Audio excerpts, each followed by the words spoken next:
يا ربنا اعترفنا بأننا اقترفنا وآننا أسرفنا على لظى أسرفنا.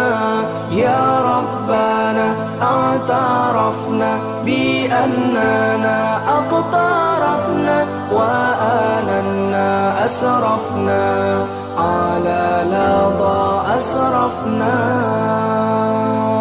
فتب علينا توبة تغسل لكل حوبة واستر لنا العورات وآمن الروعات. فتب علينا توبة تغسل لكل حوبة واستر لنا العورات وآمن الروعات. يا ربنا اعترفنا بأننا اقترفنا وآننا أسرفنا على لظى أسرفنا. يا رب. أعوذ بالله السميع العليم من الشيطان الرجيم. بسم الله الرحمن الرحيم. يسألونك ماذا أحل لهم قل أحل لكم الطيبات وما علمتم من الجوارح مكلبين تعلمونهن وما علمتم من الجوارح مكلبين تعلمونهن مما علمكم الله فكلوا مما أمسكنا عليكم واذكروا اسم الله عليه واتقوا الله إن الله سريع الحساب. اليوم أحل لكم الطيبات وطعام الذين أوتوا الكتاب حل لكم وطعامكم حل لهم والمحصنات من المؤمنات والمحصنات من الذين أوتوا الكتاب من قبلكم إذا آتيتموهن أجورهن محسنين غير مسافحين ولا متخذي أخدان ومن يكفر بالإيمان فقد حبط عمله وهو في الآخرة من الخاسرين. Sadaqallahul azim. Mereka bertanya kepadamu wahai Muhammad, apakah makanan yang dihalalkan bagi mereka? Bagi menjawabnya, katakanlah, dihalalkan bagi kamu memakan yang lazat-lazat serta baik-baik.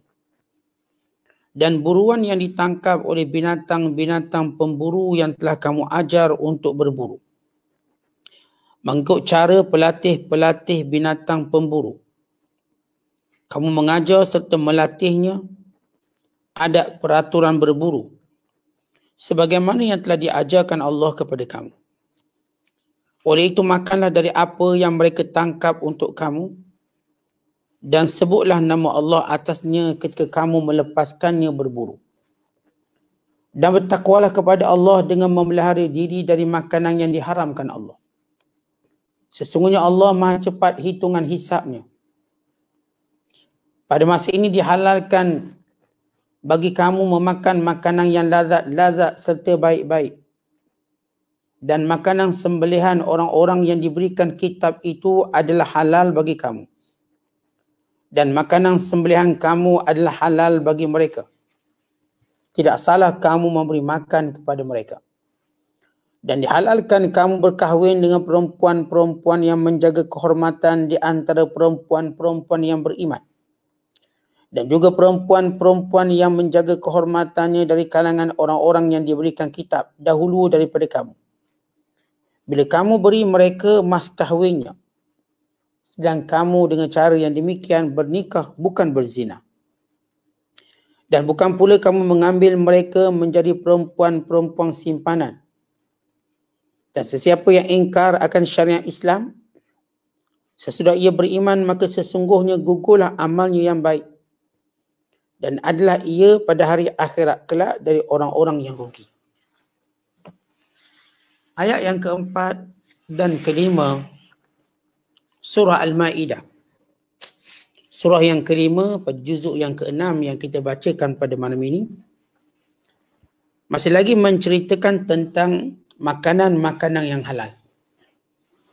Sama ada berupa sembelihan ataupun berupa makanan-makanan secara umum yang bukan sembelihan. Dan hukum berkahwin dengan ahli kitab. Kalau sebelum ini kita menceritakan tentang binatang-binatang yang diharamkan. Pada ayat yang ketiga sebelum ini, kita dah sebut tentang 10 jenis binatang yang tak boleh kita makan. Sama ada darahnya, bangkainya, babinya, atau yang disembelih bukan dengan nama Allah Ta'ala.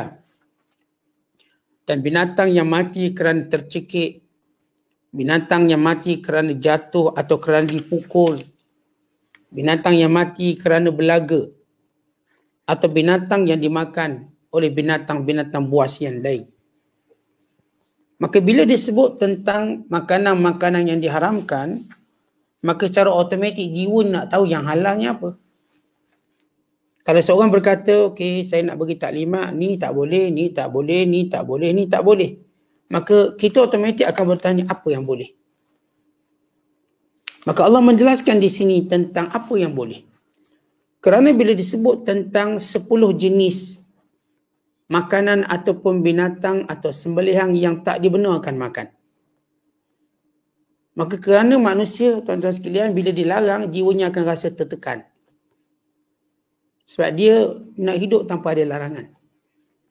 Bila kita larang saja, dia akan rasa tertekan. Kita kata, okay, jangan tidur, dia pun tertekan.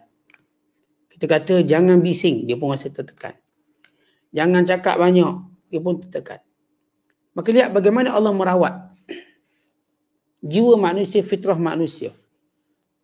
Lalu Allah turunkan ayat ini, yas'alunaka, mereka bertanya kepadamu wahai Muhammad, madza uhilla lahum, apa yang dihalalkan bagi mereka?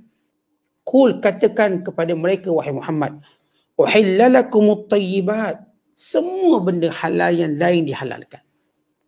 Allah menyebut perkataan thayyibat, yang kami halalkan yang baik-baik. Supaya manusia tahu, kita semua tahu yang diharamkan itu ialah benda yang tak baik. Sebab itu Allah menyebut yang dihalalkan, Allah tak cakap yang dihalalkan itu yang disembelih, yang itu, tapi terus disebut perkataan at-thayyibat. Sebab manusia, tuan-tuan, bila kita sebut ini benda yang bagus, ini benda yang baik, kita pun rasa macam aman dan kita rasa selesa. Umpama kalau kita sebut kita ni makan lambat sikit hari ni sebab kita nak makan makanan yang paling sedap, bagus, kita boleh tunggu. Kita kata kita nak makan makanan yang sedap, lazat, tapi jauh, jadi kita bawa kereta 2 jam dulu. Dia boleh tunggu, dia berlapar pun tak apa. Bahkan memang dia dah niat berlapar untuk makan benda yang baik. Contoh kalau kita tahu ni ada satu tempat makanan dia sedap, tuan-tuan akan ke sana, jarak perjalanan 5 jam. Apa kita buat? Tak makan. Ni kita nak makan di tempat sedap ni, kita daripada pagi tak makan. Atau kita dengar kawan-kawan kita buat jamuan kat rumah dia, nasi dagang special, nasi dagang. Oh, kita peminat nasi dagang Tegar, tak makan nasi begitu, nak tunggu nasi dagang. Begitu jiwa manusia, bila dilarang, maka mereka tertanya-tanya apa yang halal. Lihat bagaimana Allah jawab. Allah Ta'ala menyatakan, uhilla lakumut thayyibat, dihalalkan kepada kamu benda-benda yang baik-baik, yang lazat-lazat. Perkataan thayyibat, kata ulama, memberi maksud al-mutalazzat, al-mustalazzat allati ya min ghairi khaba'is, iaitu semua benda yang akan lazat pada pandangan dan lazat juga pada rasanya. Dan thayyibat juga memberi maksud yang menyihatkan. Kerana yang diharamkan itu racun ataupun yang tidak menyihatkan. Maka ini thayyibat. Thayyibat ini standardnya lebih tinggi pada halal. Sebab itu kita sebut dalam Quran, kita baca ikon halalan thayyibat. Kulu mimma fil ardi halalan thayyibat. Makanlah yang halal dan yang baik. Thayyibat ni standard tertinggi dalam bab makanan. Nak beritahu Islam meletakkan nilai standard tertinggi. Cukup kalau kita lihat dalam ibadat-ibadat Islam seumpama korban. Ni daging segar. Seumpama sembelihan, daging yang segar. Seumpama Islam mengharamkan perkara-perkara yang kotor, busuk seperti bangkai-bangkai. Dan binatang-binatang yang lain, yang jijik, yang kotor, yang beracun. Menunjukkan Islam memang menjaga standard makanan. Standard makanan kita tuan-tuan bukan sekadar halal tetapi yang baik. Nabi SAW makan kurma ajwa, kurma yang baik. Yang bagus nilainya. Bahkan Nabi SAW makan kambing. Baik untuk kesihatan. Dia ada kolesterol yang baik. Dia bagus untuk tubuh kita. Rasulullah meminum susu yang segar. Nabi tak minum susu perang 8 hari, 10 hari. Susu segar. Kita minum susu kotak. Rasulullah meminum susu yang diperah. Segar. Dan bila kita katakan galakkan dalam Islam makanan-makanan yang baik, menunjukkan bagaimana Islam mementingkan kesihatan. Bahkan Islam juga mensyariatkan ibadat puasa untuk menjaga tubuh badan. Mana ada agama mensyariatkan puasa secara mingguannya, bulanannya, tahunannya sebagaimana Islam. Kita ada mingguan, Isnin Khamis. Kita ada bulanan pula, 3 hari sebulan. Bahkan kita ada tahunan seperti bulan Ramadan. Seperti kita juga ada sempena-sempena seperti Arafah, seperti Muharram. Yang punya kesempena-sempena tertentu. Seperti Zulhijjah. Maka lihat bagaimana Islam menjaga kesihatan tubuh badan manusia. Baik, bila Allah menyebut, dihalalkan kepada kamu thayyibat. Wa ma'allamtum minal jawarihi. Dan juga lihat, lepas disebut, ini yang common yang dihalalkan. Banyak. Dan Islam juga menyebut bentuk makanan yang merupakan keperluan kita, hajat kita, darurat kita. Bila Allah menyatakan, wa ma'allamtum dan apa yang kamu ajar. Minal jawarih. Perkataan jawarih di sini, ialah binatang-binatang yang terlatih. Binatang-binatang yang boleh dilatih seperti burung. Burung elang. Seperti anjing. Seperti harimau. Dan apa sahaja binatang-binatang yang kita boleh latih dia untuk menjadi alat pemburu. Baik, unik Islam menyebut tentang sistem halal makanan. Pertama Islam sebut secara umum, yang halal-halal yang baik-baik dihalalkan. Kemudian Islam menyebut ada sejenis benda yang kita dihalalkan. Apa dia? Minal jawarih. Jawarih yakni binatang-binatang yang terlatih. Sebab itu Allah menyebut mukallibin. Kata mukallibin yang diajar. Maknanya binatang ni dia tak belajar sendiri. Dia juga diajar. Mukallib. Diajar oleh tukang-tukang ajar yang mahir, yang bijak. Yang pandai. Tu'allimunahun. Yang kamu ajar binatang-binatang ini mimma allamakumullah. Dengan apa yang Allah ajar kamu. Artinya ada beberapa syarat. Nanti kita akan terangkan. Fakulu mimma amsakna alaikum. Maka makanlah apa sahaja haiwan yang ditangkap oleh binatang buruan ini. Wazkur ismallahi alaihi dan sebutlah nama Allah. Waktu kamu melepaskannya, waktu kamu makannya. Wattaqullah dan bertakwalah kepada Allah. Sesungguhnya Allah itu maha cepat hitungannya. Baik, kita lihat sebab turun ayat ini. Bila ada seorang lelaki datang jumpa Nabi SAW. Nama lelaki tersebut datang bertemu dengan Nabi SAW. Lalu bertanya, iaitu Adi bin Hatim dan Zaid bin Muhalhal At-Ta'iyain daripada suku Ta'i. Dia kata, ya Rasulullah, kami ni kaum yang biasa berburu menggunakan anjing dan menggunakan burung elang. Duduk padang pasir. Nak kejar binatang jauh. Maka kami gunakan pertama anjing. Sebab anjing ni dia stamina dia tinggi. Dia boleh lari dan lari sampai dia dapat. Dan dia juga terkenal dengan binatang yang tak putus asa. Ini anjing. Dan kedua burung elang. Burung elang pun sama. Burung elang dalam bahasa Arab dia ada banyak perkataan. Dia ada perkataan sakrun. Dia ada sebut syahin. Dia disebut bazi atau buzah. Tapi itu semua merujuk pada burung helang yang dilatih. Lalu kata Adi bin Hatim dan Zaid bin Muhalhal, kami ni biasa berburu guna anjing, guna burung helang. Dan kadang-kala alat-alat pemburu kami, anjing-anjing ini, memburu lembu, memburu kuda belang, memburu antelop ataupun kijang. Sedangkan Allah Ta'ala mengharamkan bangkai. Tapi macam mana kami nak makan? Jadi sahabat yang biasa berburu ni, dia kata kami ni ya Rasulullah, kami biasa guna anjing. Anjing kami dikejar kuda belang. Anjing kami ni biasa kejar antelop. Anjing kami biasa kejar lembu. Lembu jenis lembu-lembu liar. Lalu anjing ini membunuhnya, mematikannya, lalu membawanya kepada kami. Maka bukankah Islam mengharamkan bangkai? Maka Allah turunkan ayat ini. Mana-mana binatang yang diburu oleh binatang yang terlatih tak disebut bangkai. Bukan binatang yang dilatih itu menjadi alat pembunuh sebagaimana pisau. Sebab itu diriwayatkan ketika mana datang seorang lelaki kepada Nabi SAW. Bila Rasulullah menyuruh Abu Rafi' membunuh anjing-anjing di Madinah. Banyak sangat anjing berkeliaran, Nabi arahkan bunuh. Sebab anjing yang tak bertuang ni mudaratnya dia tak boleh kawal. Yang menyebabkan penyakit anjing gila dan sebagainya. Lalu para sahabat datang jumpa Rasulullah. Ya Rasulullah, kalau sekiranya dibunuh semua anjing ni, macam manalah kami nak guna anjing tu? Maka Allah turunkan ayat ini tentang anjing-anjing yang terlatih. Di sini menunjukkan tuan-tuan sekalian bahawa anjing terlatih itu ialah anjing yang dimuliakan dalam Islam. Bila anjing ada ilmu pun mulia sementara manusia yang ada ilmu.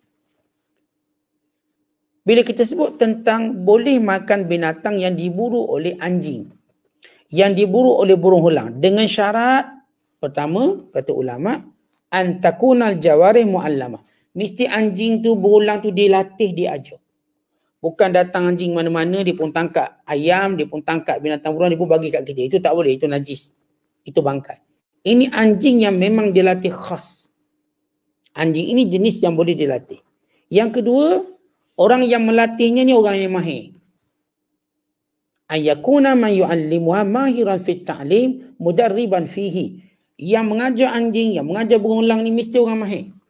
Sebab tu kalau saya pernah tengok satu dokumentari bagaimana melatih anjing. Anjing ni dia ada sekolah anjing. Dia ada sekolah, lepas tu dia ada college, lepas tu ada universiti. Oh, dia pun ada juga master, PhD. Anjing PhD mahal sikit kan. Dia memang dilatih di sekolah-sekolah ini oleh pakar-pakar terlatih. Sehingga anjing ni boleh jadi pembantu pada orang buta. Anjing ini penunjuk jalan.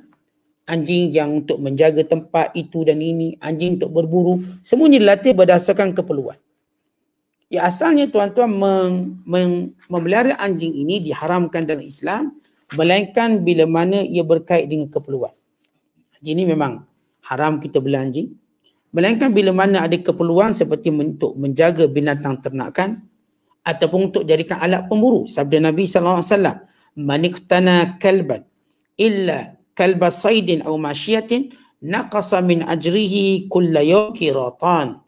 Siapa yang membeli anjing, melainkan anjing dengan tujuan berburu atau menjaga binatang ternakan, melainkan pahalanya akan berkurang setiap hari 2 qirat.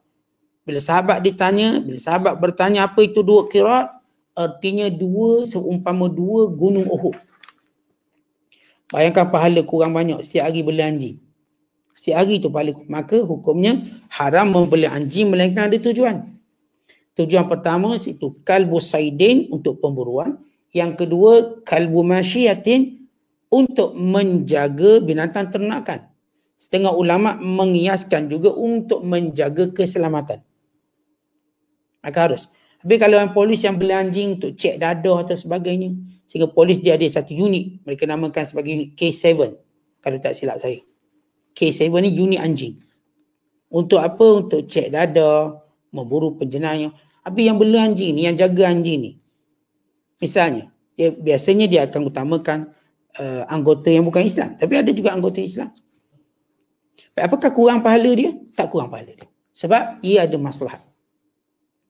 Kita kalau nak bela benda-benda binatang ni tuan-tuan, pertama biar ada maslahat yang muktabar secara syarak. Yang kedua, biarlah dibela tadi ialah binatang-binatang yang kalau misalnya tak ada tujuan untuk jaga keselamatan atau sebagainya, cuma nak berhibur, biarlah dia binatang suci. Binatang tak beri mudarat. Jadi syarat yang ketiga, bahawa anjing ini diajar dengan apa yang Allah ajar dia. Apa maksud apa yang Allah ajar? Maksudnya ialah tujuan anjing ini diajar ialah untuk memburu. Bila mana tuang dia, ini kaedah apa yang dimaksudkan dengan perintah Allah. Bila tuang dia suruh dia pergi, dia pergi. Bila tuan dia kata berhenti, maka dia berhenti. Dan bila mana dia makan binatang buruan, dia tangkap binatang buruan, dia tak makan daripadanya. Bukan dia membawa binatang buruan itu kepada tuannya. Kalau dia makan, maka hukumnya haram. Sebab dia dah jadi milik dia. Habis kalau binatang tu, anjing ni kita lepas, untuk berburu binatang dia pun tangkap lah. Kancil ke, napuh ke, kijang ke. Lepas tu dia seduk darah dia, isap darah. Isap darah tak apa, jangan makan daging. Tetapi bila mana anjing tadi atau binatang buruan, kita latih binatang buruan, menangkap binatang-binatang ini, sekiranya dia mati kerana gigitan anjing, misalnya ada luka, halal. Sebab dianggap seperti pisau. Tapi kalau sekiranya anjing tu bawa, tak ada darah kat binatang tu, berarti mungkin dia dah jadi bangkai sebelum anjing tu gigit. Maka tak boleh dimakan. Dan kalau anjing ini pula, dia bawa buruan tadi, dia dah makan separuh. Dia tinggal separuh dia ketuang dia. Ingat ketuang dia separuh. Maka tak boleh. Sebab biasa anjing dia akan simpan untuk dimakan. Ini kalau anjing. Tapi kalau burung lain. Kalau seorang menggunakan burung helang. Misalnya ada beberapa buah negara Arab. Emirat, Saudi sendiri, Qatar, mereka menggunakan burung sakar atau burung syahin untuk bersukan.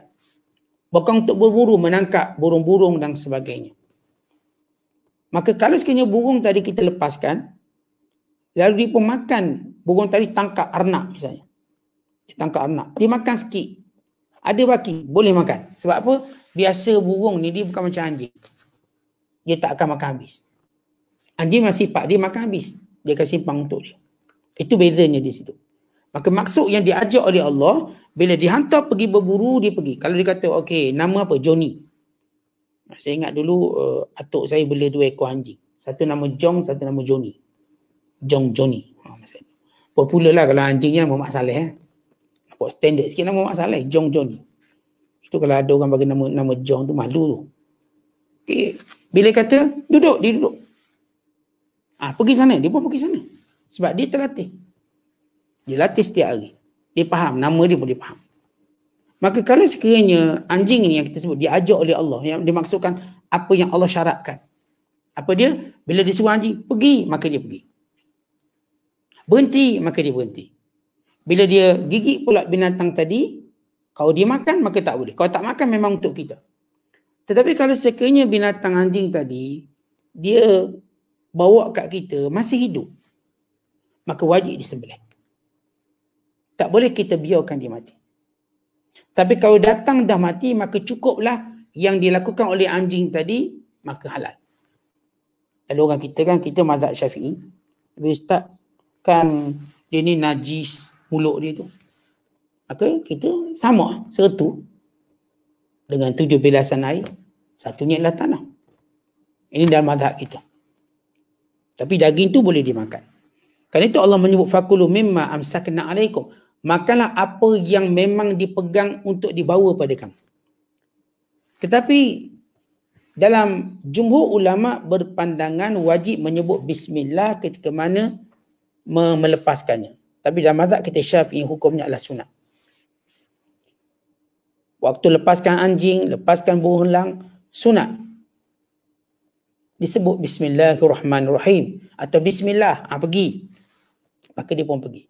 Baik, ini hukum yang berkait dengan buruan menggunakan binatang-binatang buruan. Makinlah uniknya Islam. Bila Islam sebut haram kerana mudarat. Bila Islam sebut halal sebab dia benda baik, benda bagus. Bila Islam beri kelonggaran kerana ia keperluan. Macam kita katakan memburu ni keperluan. Baik, bila kita sebut memburu ni tuan-tuan, dia ada beberapa jenis pemburuan. Ada yang memburu untuk tujuan, dia memburu binatang-binatang yang boleh dimakan dan untuk tujuan makan. Maka ini dihalalkan. Boleh. Yang kedua, berburu binatang-binatang yang tak boleh dimakan. Tetapi tujuannya ialah untuk dia menyimpan, memelihara. Kalau dia berburu dengan benda-benda yang tidak mendatangkan mudarat kepada binatang yang diburu, maka harus. Tetapi kalau dia berburu binatang-binatang yang tidak halal untuk dimakan, sekadar bermain-main, maka hukumnya haram. Dia ada 3 hukum pemburuan. Yang pertama, kita berburu binatang-binatang yang boleh dimakan, tujuannya untuk kita makan. Maka halal, harus. Bukan boleh menggunakan anjing dan sebagainya. Yang kedua, ialah berburu binatang-binatang yang kita tak makan, tapi kita ni macam nak simpan dia, kita ambil. Tangkap ikan sekila misalnya, ikan sekila, ikan mengkaring, ikan apa nama, ikan laga.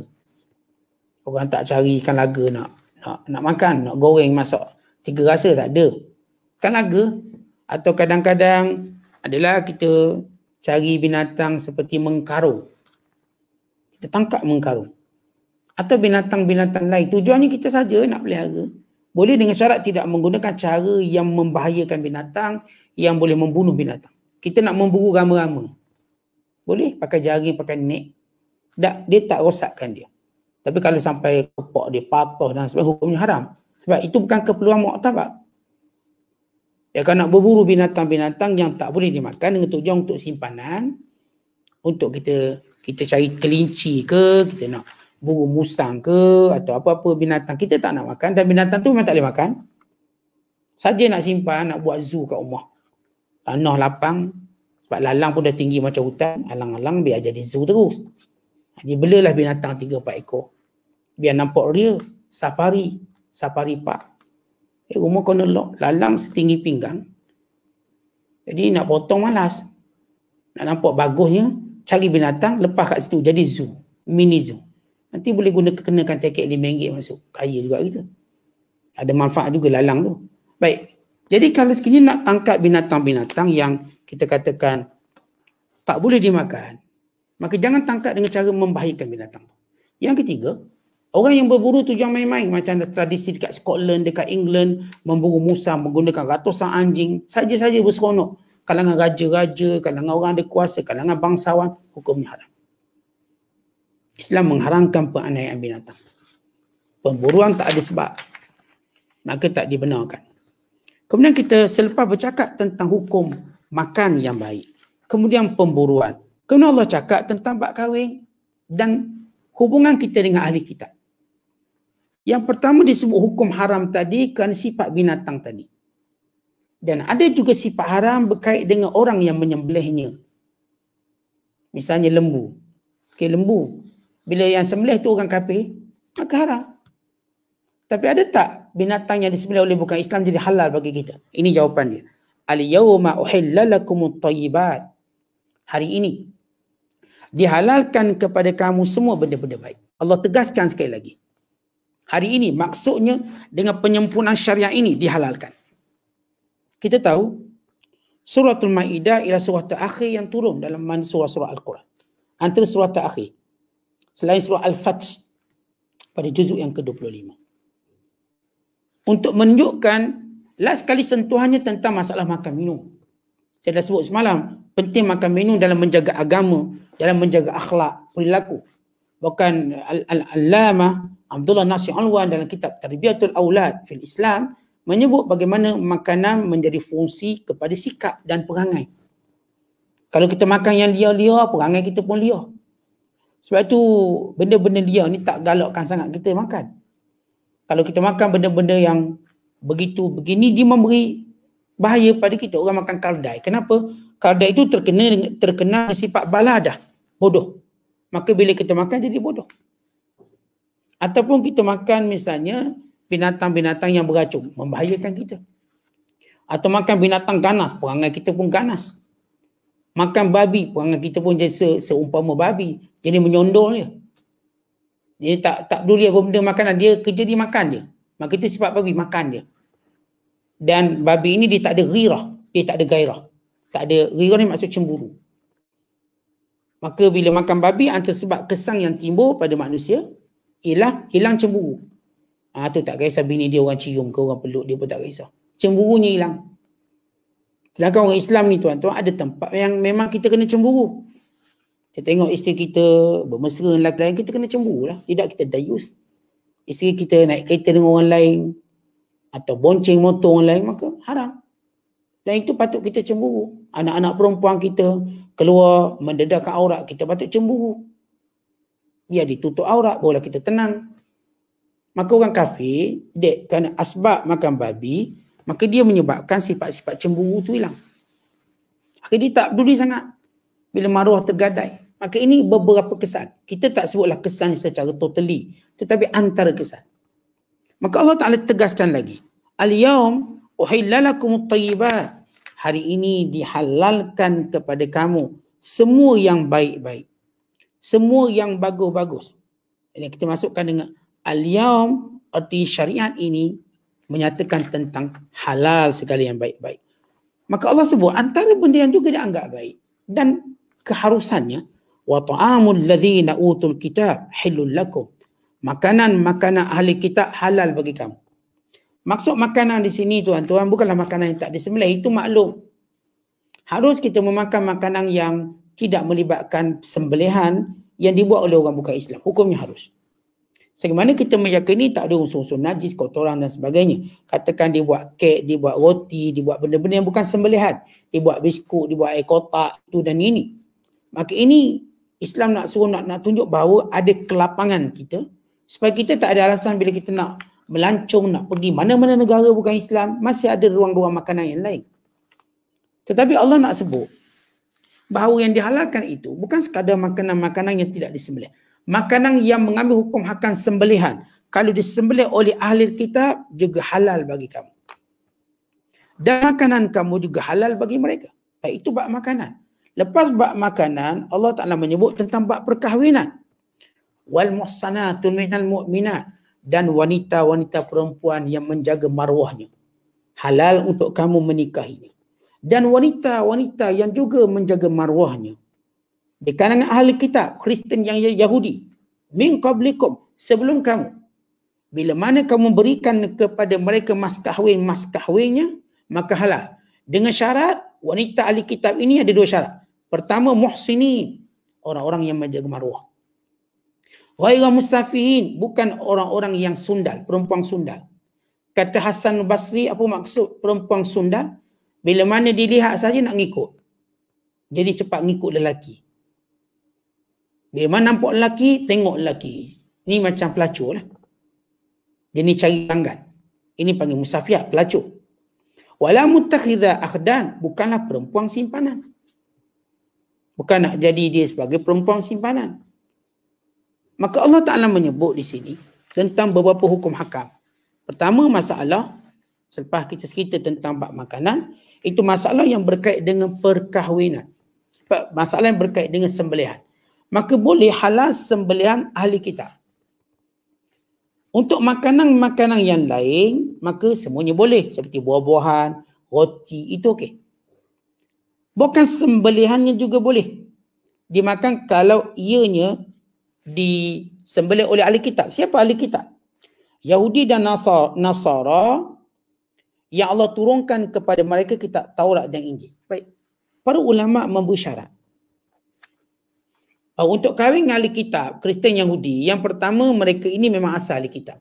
Bukan orang Buddha masuk Kristian. Bukan orang Hindu masuk Kristian, dengan kata lain bukannya orang Kristian di Malaysia. Bukan orang Kristian atau Yahudi di Malaysia. Yang kalau dia ni convert masuk. Kalau tuan-tuan tengok, saya beri konstruksi begini. Kalau orang Yahudi, ya. Sembelihan Yahudi dihalalkan secara mutlak. Kerana mereka memang jenis tak tukar agama. Adapun Kristian, maka kita tengok. Kalau dia memang Kristian asal, seperti negara-negara di Eropah. Dia memang Kristian asal, maka dibolehkan. Tapi kalau Kristian convert, Kristian yang daripada Buddha, daripada etis, daripada sekian-sekian, mereka masuk Kristian, ini bukan ahli kitab. Tidak digolongkan sebagai ahli kitab. Ya, mereka Kristian bukan di kalangan ahli kitab yang asal. Ataupun kalangan ada orang Islam yang murtad masuk Kristian. Ini lagi bukan ahli kitab. ini tetap dihukum sebagai murtad sampai bila-bila. Kalau ada orang Islam, dia masuk Kristian atau dia masuk Yahudi, maka dia tak disebut ahli kitab tapi disebut murtad. Tapi kalau ada Hindu, ada Buddha, dia masuk Kristian, maka ini juga tidak disebut ahli kitab. Dalam pengertian ahli kitab sebenar yang dihalalkan sembelihan. Maka kita tak boleh kata Kristian Malaysia halalkan sembelih dia. Itu syarat yang pertama. Dan syarat yang kedua ialah mereka ini benar-benar berpegang dengan kitab. Bukan nama dia ahli kitab, tapi mereka ni jenis tak percaya Tuhan, tapi dalam IC Kristian. Mereka bukan jenis orang yang berpegang dengan agama, maka ini bukan juga ahli kitab. Dan yang ketiga syaratnya bukanlah orang-orang di kalangan pelacur. Pelacur, perempuan murahan yang tak jaga maruah, yang tak jaga aurat, yang boleh kepik sana sini dengan lelaki secara bebas.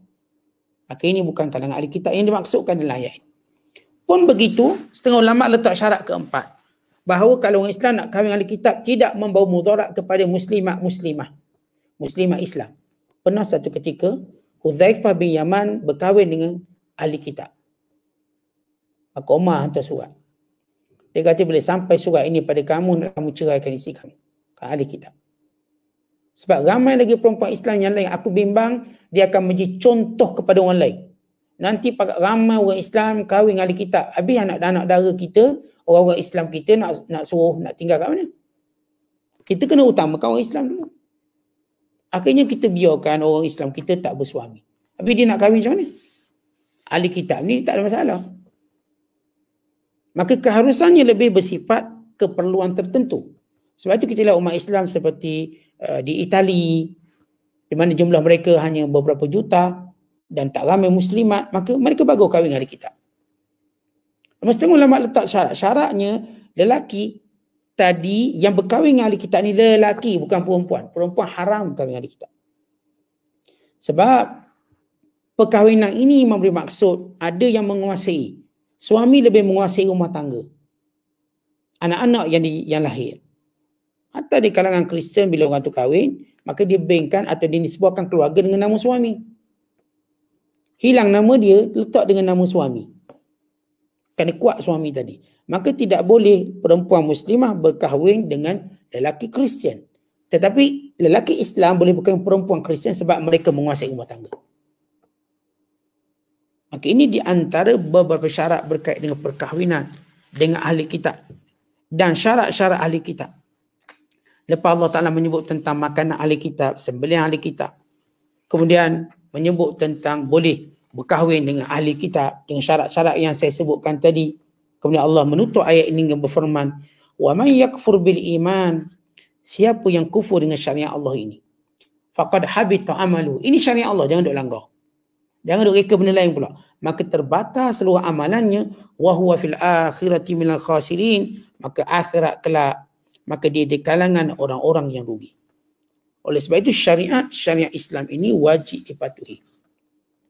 Jadi beberapa hukum tentang, saya sebut tentang perempuan ahli kitab, kita dah sebut lelaki muslim boleh berkahwin dengan perempuan ahli kitab dengan syarat-syaratnya. Manakala dari sudut makanan sembelihan, maka harus untuk orang Islam makan sembelihan ahli kitab. Dan kita dah sebut siapakah ahli kitab yang dimaksudkan.